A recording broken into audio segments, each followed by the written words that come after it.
Good morning, everyone. Welcome to CBL. मेरा नाम Indrajit. Today we are going to discuss then another MCQs from your Science and Tech part for your Punjab PCS exam. पहले question की तरफ jump करते हैं without any delay. Start करने से पहले एक छोटा सा डिस्क्लेमर देते हैं, ठीक है. हम कोशिश करेंगे कि हम हर एक टर्म को साथ के साथ अंडरस्टैंड करें और थोड़ा डीप जाएं.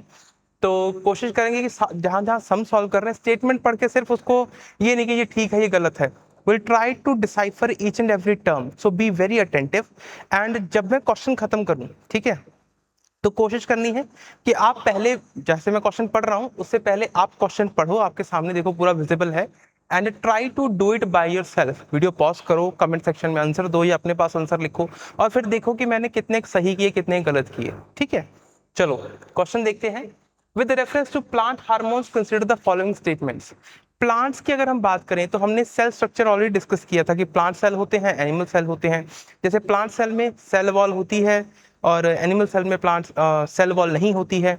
वैकुला या वैकुले प्लांट सेल में ज्यादा बड़ा होता है, लार्ज होता है, वहीं पर as compare to animal cell में छोटा होता है. राइट. अब प्लांट्स हार्मोन्स की बात कर रहे हैं यहाँ पे. Auxins promote cell elongation and are responsible for phototropism. या फोटोट्रोपिज्म क्या होता है पहले ये समझ लेते हैं. फोटोट्रोपिज्म का मतलब होता है जब कोई प्लांट धूप की तरफ टर्न हो जाता है. जैसे कोई ऐसे प्लांट ना ग्रो कर रहा है मान लो, ठीक है.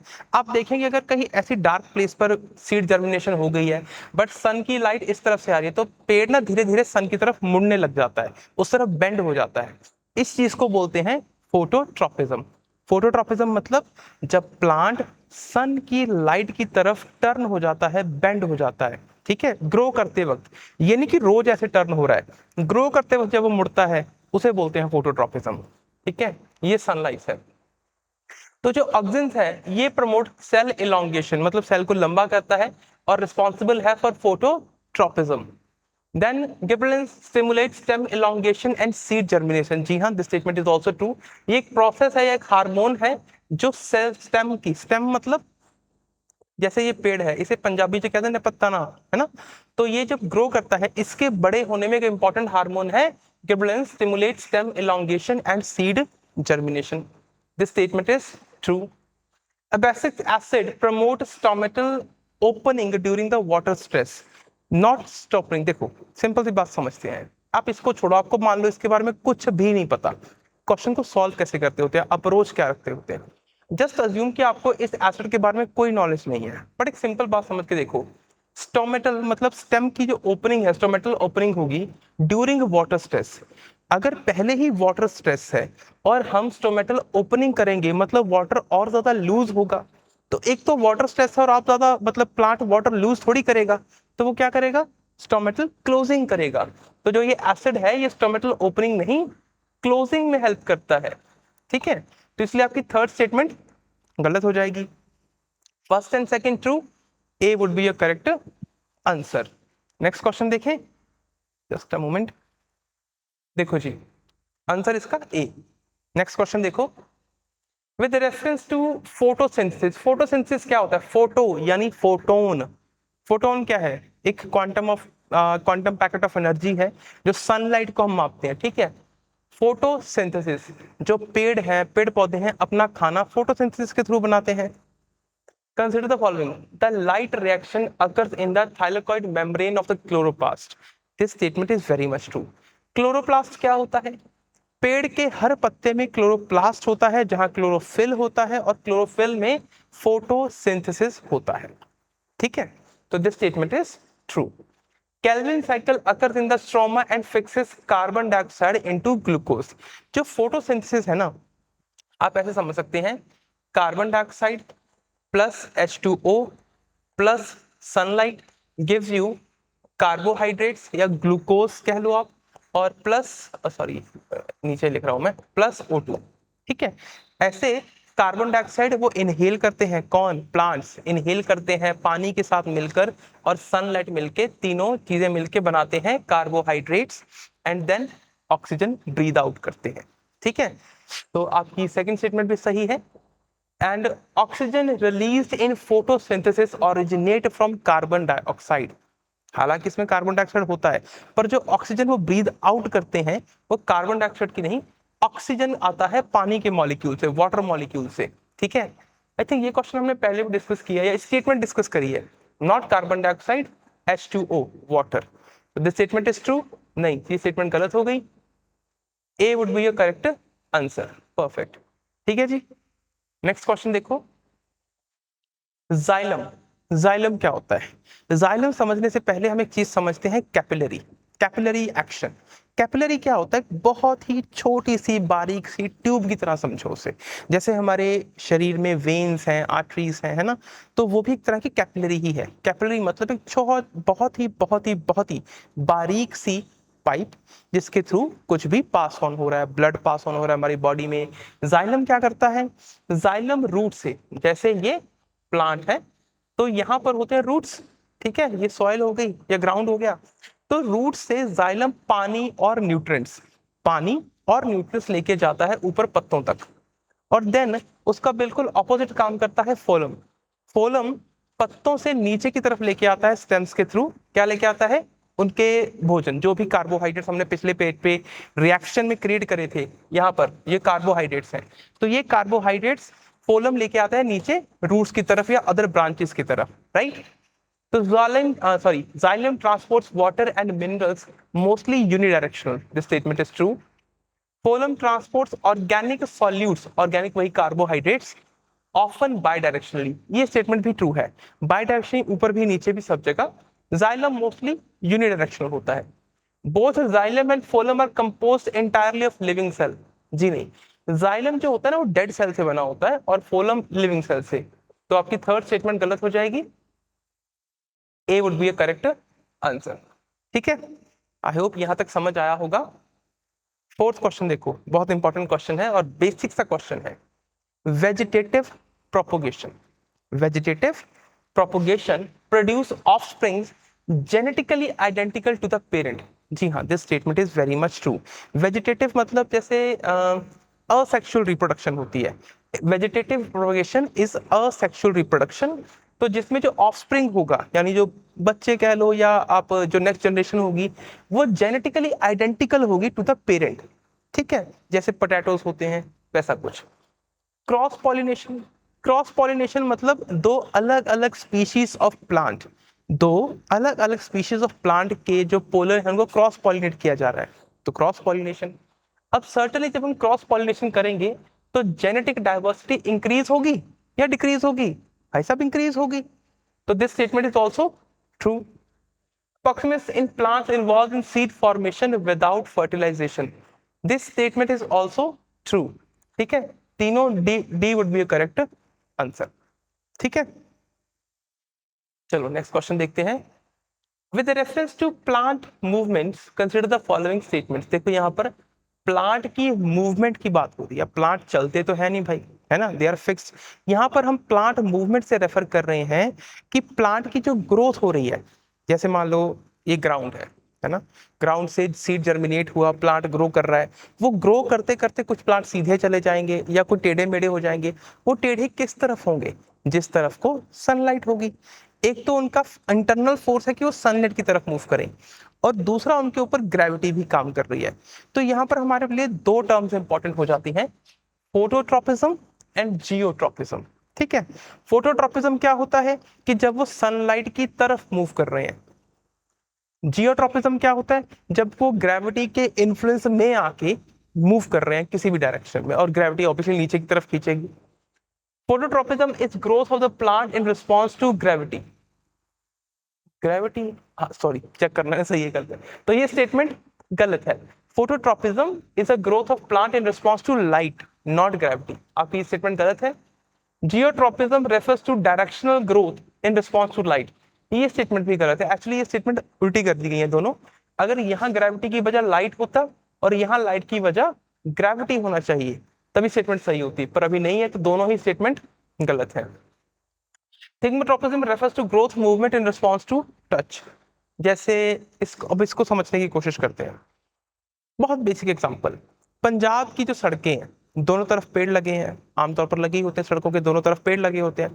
अब आप देखोगे कि पेड़ ऐसे ऐसे ग्रो तो करते जा रहे हैं, जैसे मान लो ये रोड है, ठीक है, इस तरफ भी प्लांट है, इस तरफ भी प्लांट है।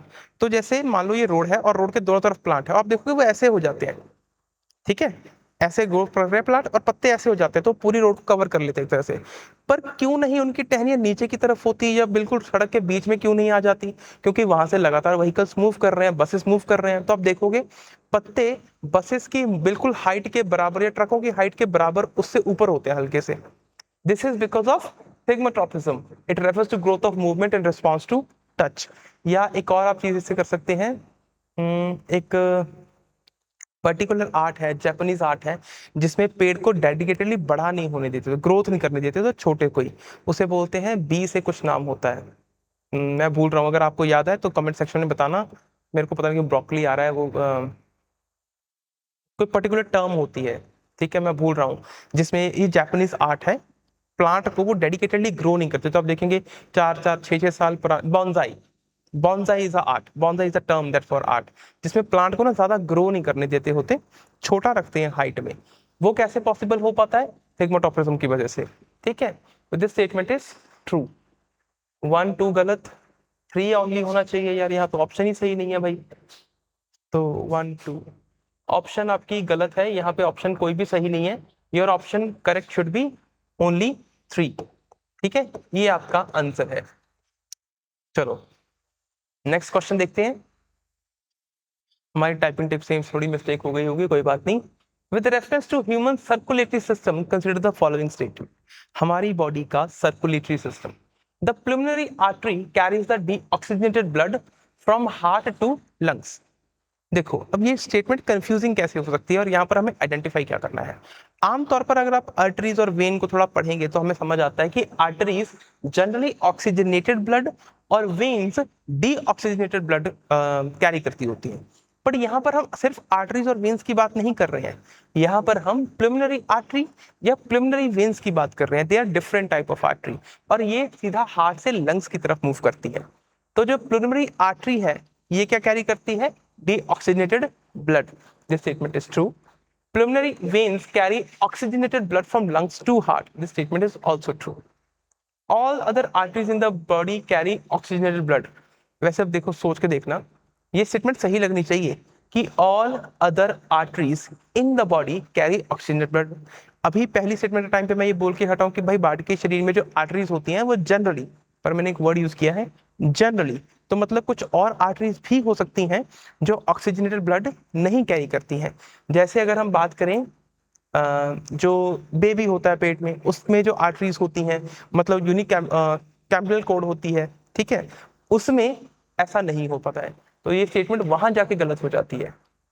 1 and 2 only, A would be a correct answer. 7th question देखो जी, very important question. Bile juice या बाइल साल्ट आपने कितनी बार पढ़ा होगा? तो bile salt are secreted by pancreas and helps in fat digestion. Bile salt actual में सिक्रीट करता जाता है बाय लिवर, और जो हमें फैट डाइजेशन में हेल्प करता है। इसलिए अगर आप देखेंगे तो किसी का अगर लिवर डैमेज हो जाए और उसका बॉडी से लिवर निकाल दिया जाए, ये ठीक है, या फैटी लिवर हो जाता है, तो उसके बाद जो हम तला हुआ खाना खा लेते हैं, जो फैटी खाना खा लेते हैं, तो डाइजेस्ट करने में बहुत दिक्कत आती है। इसलिए लिवर ट्रांसप्लांट के बाद डॉक्टर्स आपको फैटी खाना खाने से मना करते हैं। तो यहाँ पे पैनक्रिया गलत है, liver should be the right answer. तो ये स्टेटमेंट आपकी सेकंड गलत हो गई। Pepsin is secreted in the stomach and acts in acidic medium. This statement is true. अच्छा, अगर हम बाइल साल्ट की बात करें या पैनक्रिया, बाइल साल्ट तो चलो लिवर सिक्रीट करता है, पैनक्रिया क्या सिक्रीट करता है? पैनक्रिया सिक्रीट करता है पैनक्रियाटिक जूस, या पैनक्रियाटिक जूस को हम बोल सकते हैं एंजाइम्स, जो हमारी बॉडी में डाइजेस्टिव सिस्टम का एक बहुत इंपॉर्टेंट पार्ट है। Pepsin secretes the stomach and acts in acidic medium. True.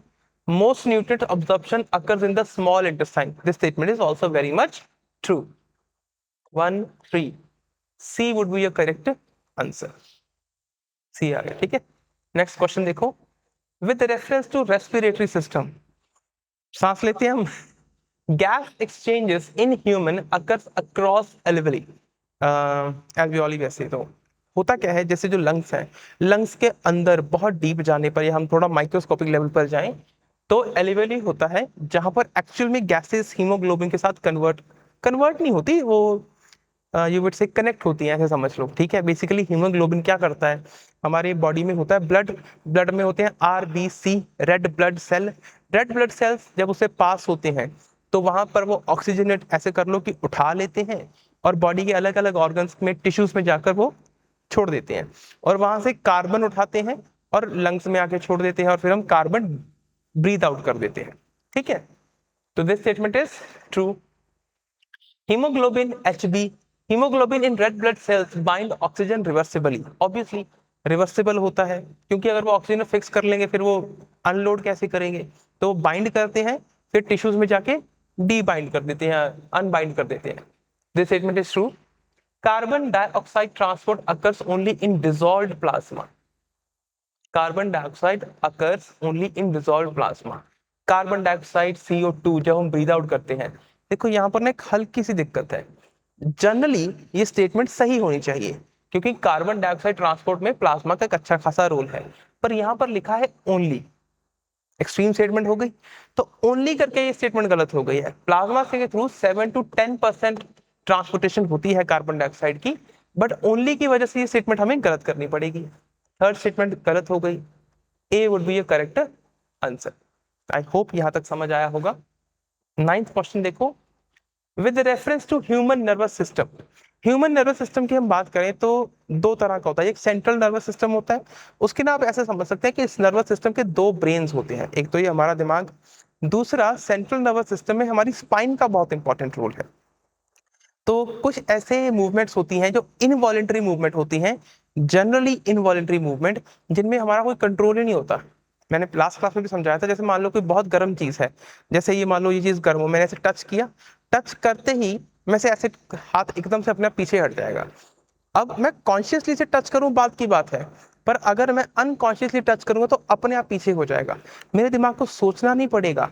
इसे बोलते हैं रिफ्लेक्सिव एक्शन, रिफ्लेक्स। तो ये रिफ्लेक्स हमारे स्पाइन के सेंट्रल नर्वस सिस्टम के कारण हो पाता है, इसमें हमारी कॉन्शियस का कोई रोल नहीं है। Cerebrum controls voluntary actions and higher functions like memory. True. ये ब्रेन के स्ट्रक्चर की बात हो रही है। Cerebellum coordinates balance and posture. जैसे हम सीधे खड़े हैं तो this is because of cerebellum. Then medulla, बहुत इंपॉर्टेंट पार्ट है ब्रेन का। Medulla regulates the reflexes like heart and breathing. This statement is also true. तीनों सही होगी ये तो। D would be a correct answer. ठीक है, चलो नेक्स्ट क्वेश्चन देखें। With reference to reproduction in animals, जब हम एनिमल्स की बात कर रहे हैं तो इसका मतलब हो गया ह्यूमंस भी इंक्लूड हो गए। With reference to reproduction in animals, consider the following statement. External fertilization occur in most reptiles. External fertilization नहीं, birds and mammals show internal fertilization. True. asexual reproduction is common in higher vertebrates. asexual reproduction is common in higher vertebrates. नहीं, ये statement गलत है। पहली दोनों सही है, ठीक है। तो यहाँ पर आपका सही आंसर रहेगा 1 and 2। A would be a correct answer. अब एक्सटर्नल फर्टिलाइजेशन का क्या मतलब है? एक्सटर्नल फर्टिलाइजेशन, जैसे एग्स की अगर हम बात करें, रेप्टाइल्स की बात करें, तो जो अंडे होते हैं उन्होंने तो अंडे दे दिए, है ना। फर्टिलाइजेशन का मतलब है कि वो एक्चुअल में एक ह्यूमन में या जाइगोटे प्लांट्स के लिए होता है और एम्ब्रियो में कन्वर्ट हो रहा है, ठीक है। तो वो जब प्लांट, अगर हम रेप्टाइल्स की बात करें तो उनकी बॉडी से बाहर होता है। मैमल्स की अगर हम बात करें, जो ह्यूमंस है, ह्यूमंस भी मैमल्स है ना, मैमेटरी ऑर्गेनिज्म है, तो मैमल्स में या बर्ड्स में वो इंटरनल बॉडी के अंदर फर्टिलाइज होता है। External fertilization occur in most of the reptiles, reptiles जो अंडे देते हैं।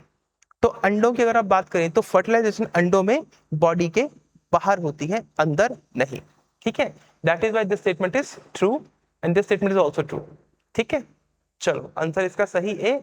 बहुत बहुत धन्यवाद आपका यहाँ तक आने के लिए, और हम मिलेंगे कल सुबह same time, same morning, same जगह।